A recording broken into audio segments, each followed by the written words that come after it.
Oh, let's just double check this and make sure. Yes, yes, yes. Awesome. We should be live right now. So, in case you didn't hear me, welcome back to the Sober Witch Life podcast. And I'm going to be reading some of the articles that I've written over the last couple of weeks, just because, Dan and I haven't been able to find time to jump on here, but because they were so potent. I had tears writing most of these, so I hope that you enjoy them. And I do apologize. Like I said, I'm reading, I'm kind of interjecting as I read, but I want to make sure that I touch on all the points that I have in these.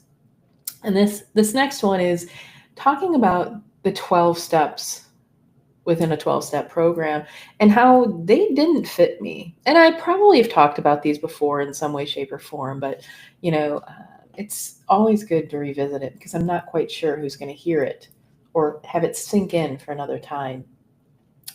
You know, and maybe I haven't told this story live. I talk to so many people that I'm never quite sure, but you get into a 12-step program and you start sitting around the tables at AA, and everyone's going to say to find a sponsor, right? Find somebody, get a couple phone numbers, call folks if you need help, all that kind of great stuff, like before you pick up a drink.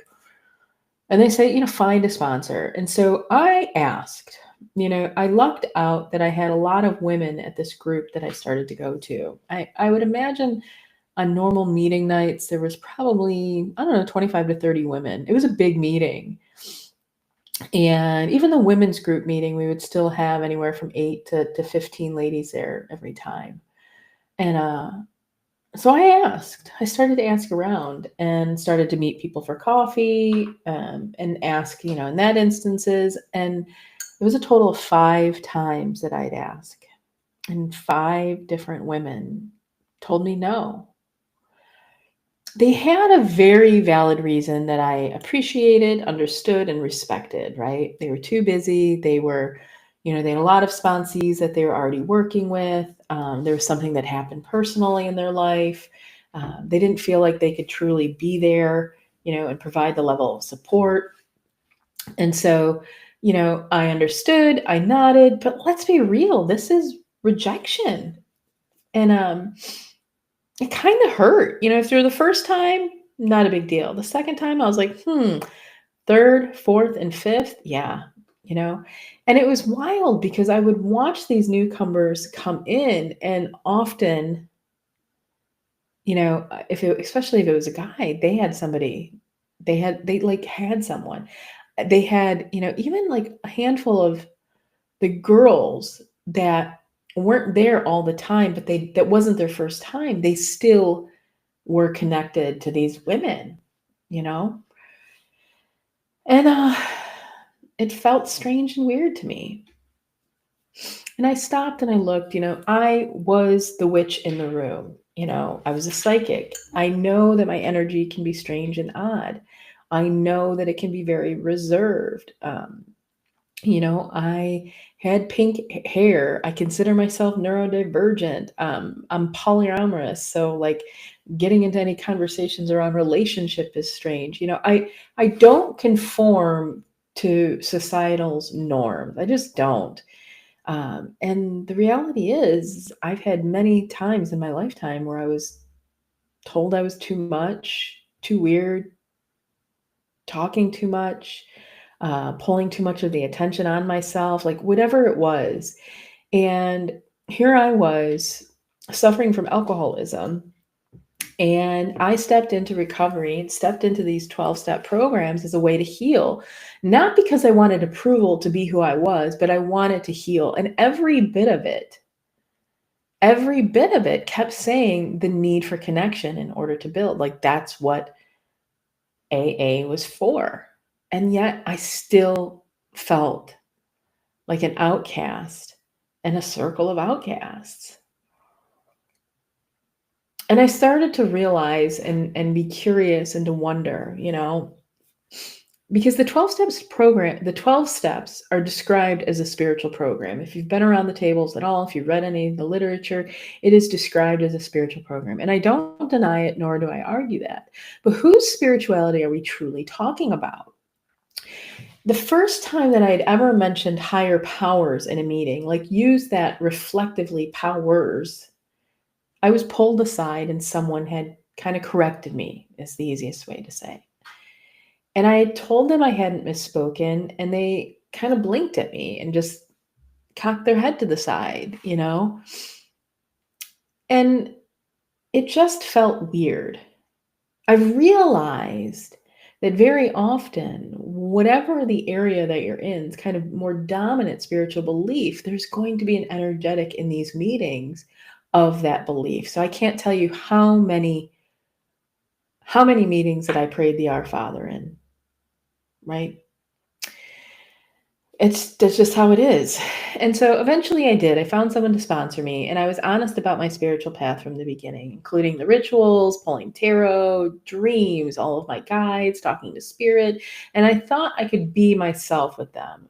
I really did. It took about 2.5 months, though, before I received a phone call from her. And she advised me that she was leaving AA and quitting her church, and she didn't know what she believed in anymore. And I just was like, wow, these 12 steps, this program just does not fit me. It's not that I was rejected,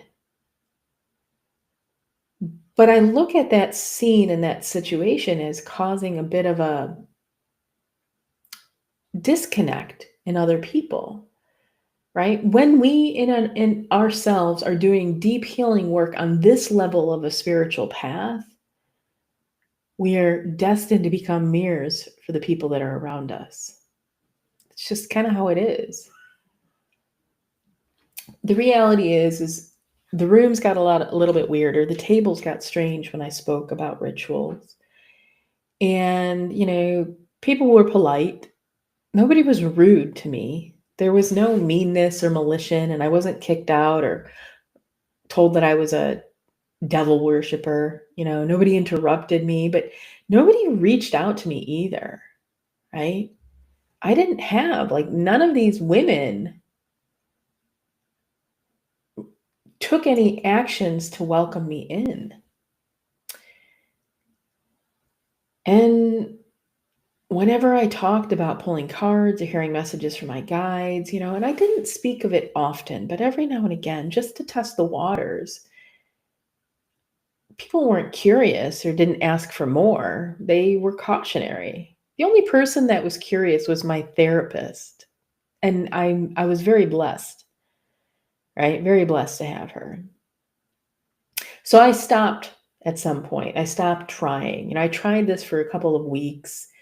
The pandemic hit. I tried it a little bit more with a couple of meetings that started to pop up on Zoom, and I just stopped. I didn't talk about the fact that I had altars.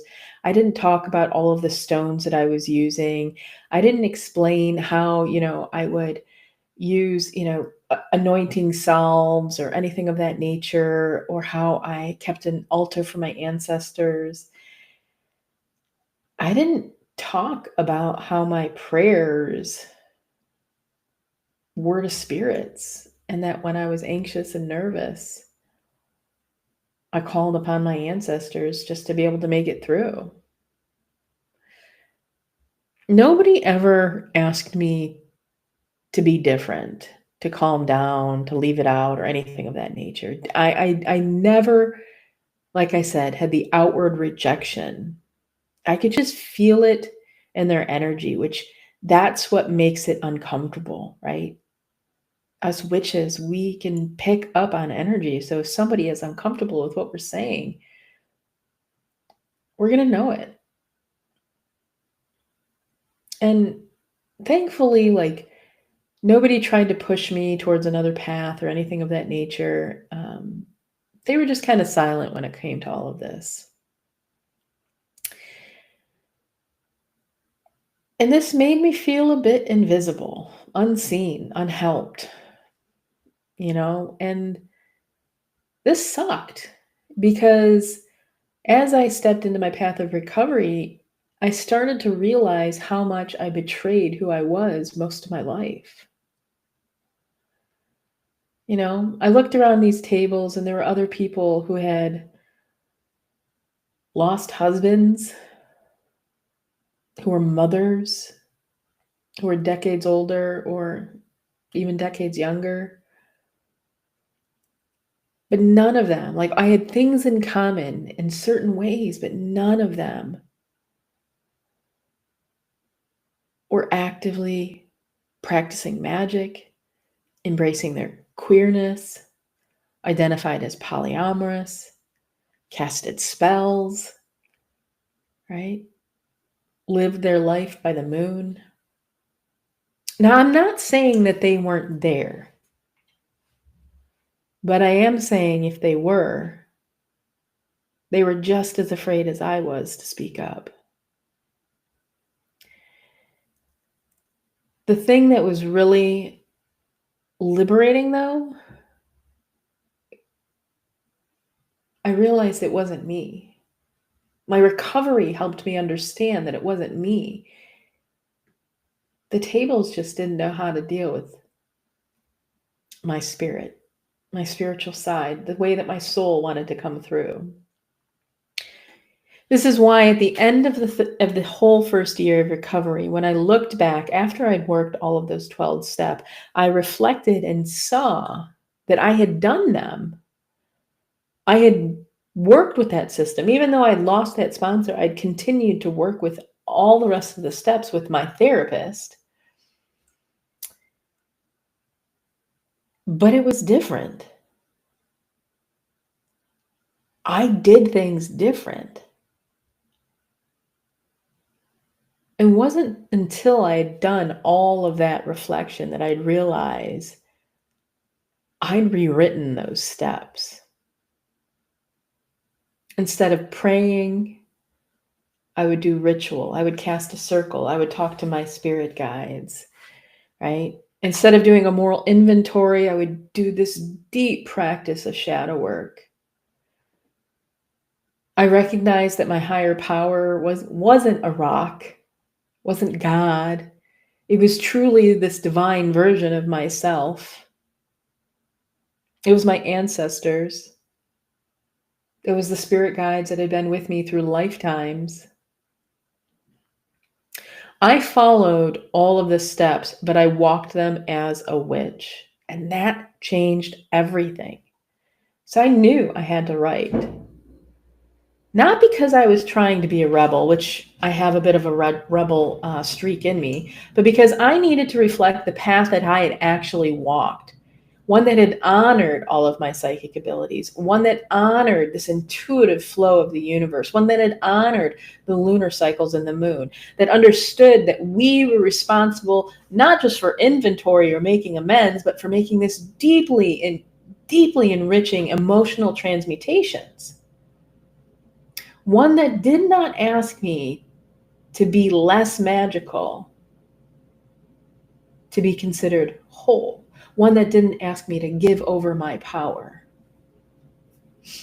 because that power was a gift that I'd been given.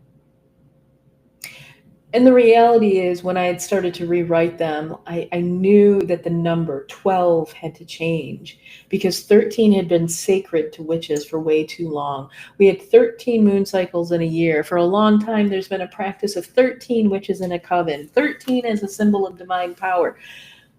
All of this had been so misaligned in that AA culture, because the 13th step there became a predatory term, a way to describe an old timer taking advantage of a newcomer. That alone told me that there was something wrong. So I reclaimed it.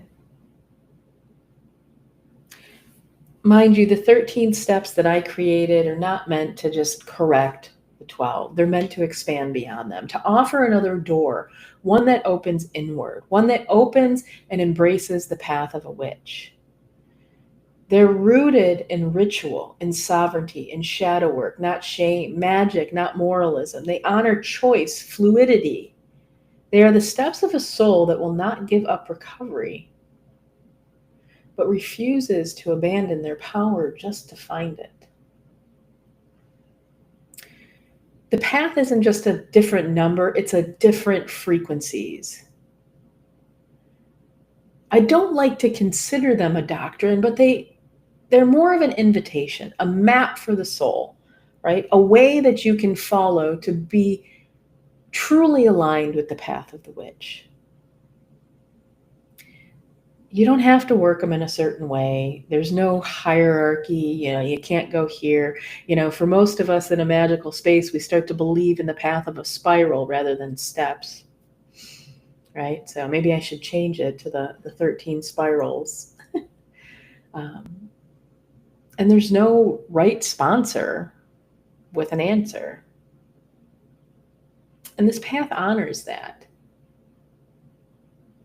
Each time you complete a step or work on a step, you get to open this portal into your own self.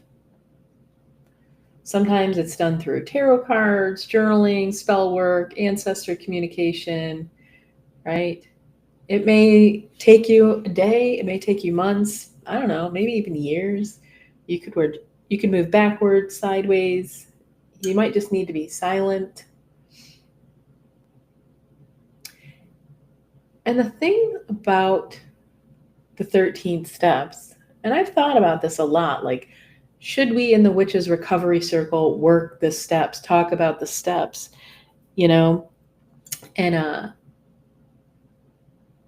but it's not about that. It's not like accountability, it's not like you're going to sit down with a sponsor.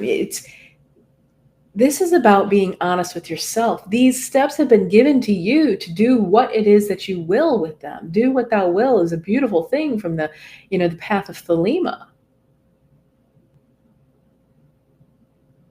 It's up to you to make these choices, right? None of these are out of an obligation to have to work these steps. They're a choice to do. And we do build service into these steps. Just like in the 12th step, in the typical AA, right? We also have something to go out to other witches and to talk and to share,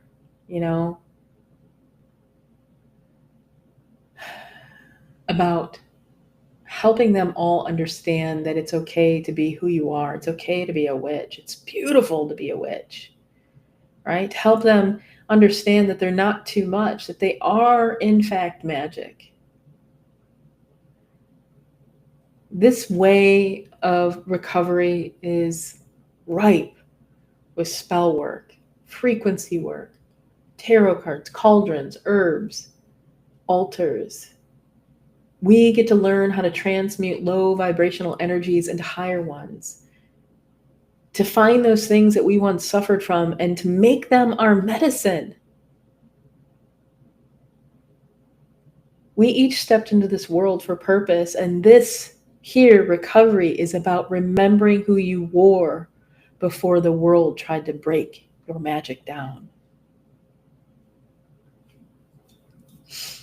Rewriting these steps was a part of me reclaiming my own personal sovereignty. Sharing them with you and giving them to you is an offering of service from me to help you find your own way. After I took a look back and saw how I'd worked those steps, I finally felt like I was whole, like I was living the life that I was meant to be living, that I had fully stepped into my power, not just as someone that was healing from addiction, but as a witch, a priestess, a psychic, a healer. It gave me the confidence to say, this is my way. And now I get to tell others to do the same.